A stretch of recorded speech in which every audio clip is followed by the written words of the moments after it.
বিসমিল্লাহির রহমানির রহিম। এটি হচ্ছে রাঙ্গুনিয়ার ঐতিহ্যবাহী বিল গোয়ার বিল। এই বিলে প্রতি বর্ষার সময় চাষ হয়, শীতের সময় এ বিলে ধান কাটার পর এই জমিগুলো পড়ে থাকে, কারণ হচ্ছে পানির অভাব।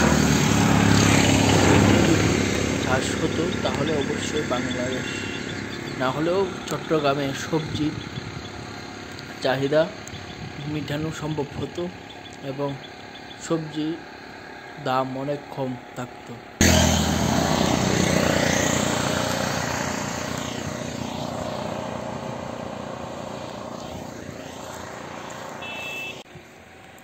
যদি সরকার এই গোয়ার বিল নিয়ে কাজ করত, সরকারি প্রকল্প তাহলে অবশ্যই প্রচুর সবজি ফলতো এবং কৃষকরাও লাভবান হতো এবং দেশেও উন্নতি। পরিবেশটা দেখতে অনেক সুন্দর, মনমুগ্ধকর। দুপুরের সময় শত শত গরু মাঠে চরণ